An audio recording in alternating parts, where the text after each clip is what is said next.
Hi there, Craig here from Elevate Chiropractic. Now in today's video I'm going to show you two of my favourite new stretches that I've found that have made such a massive difference for me and enabled me to control and manage my tension type headaches and neck tension tightness that I suffer from, especially when I'm spending too much time at the computer.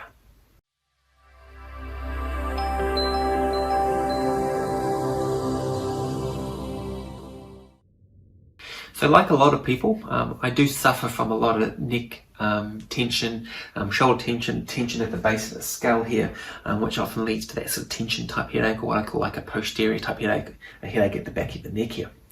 This is, for me, this is often brought on by spending too much time at the computer, especially in a less than ideal environment, so looking down at rounded shoulders position. So when I've been looking into some neck stretches and things, I recently found these two neck stretches, and these are a continuation of that chin tuck, which is what I talked about in my last video on some basic head positioning things you can work on, especially if you're spending a lot of time in front of the computer.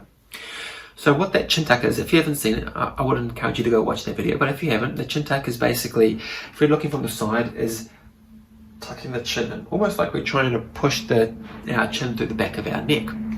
Now, we're going to turn that into a bit of a stretch. Now, I was a bit dubious about this when I first read about it, but once I started doing it, it made such a massive difference for me, and that's why I wanted to share it with you today.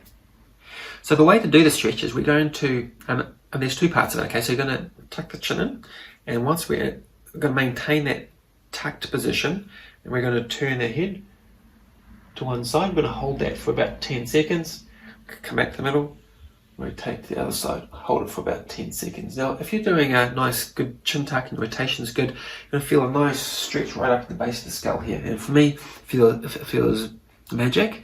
So I'd encourage you to try it. You can do 2 or 3 each side, but I'd stick with one, hold it for 10 seconds, see how it feels. It is a pretty sensitive area, so we really don't want to stress it too much if we can.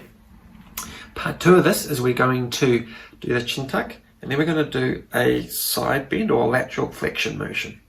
Again, we're going to hold that for 10 seconds. It's going to give us a really nice deep stretch up through here.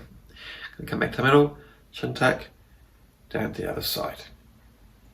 Again, hold it for 10 seconds. You're going to get that nice deep stretch through here. Okay. A slight addition you can do to this is we're going to add a little bit of chin protrusion when we do it. It sounds a bit counterintuitive, but it does really work. So we're going to tuck the chin in, turn to 45 degrees, poke the chin out, bring it back, poke it out, bring it back. We go to 45 degrees, poke it out, bring it back, poke it out, bring it back. Again, this is just allows to try and get some good tracking of the joints in your upper neck. Now, I don't want to go into the anatomy of that, but it does help, and again, for me, it's made a really big difference for me. So I really encourage you to try these stretches out. Of course, if you get any pain or discomfort, please stop and seek appropriate advice. But for me, they've made such a big difference, so I'd be interested to see how you find them yourself. Just a little bonus tip with these couple of stretches is you can actually do them against the wall, and I'd probably suggest when you first do them to do it against the wall, just because it helps you maintain better alignment. So what you do is you lean against the wall, have your head touching the wall, and then you tuck your chin in, maintaining contact with the back of your head. Then you do your rotation, and you do your other rotation, and you do your side bending, and you do your side bending. Okay, doing it against the wall just enables us to maintain slightly better alignment, avoids the possibility of cheating by tilting your head back or compromising our form. And we all know with stretching, form is key. So try this out. Of course, you can do it whenever you like, but try against the wall just to see if it feels any different for you.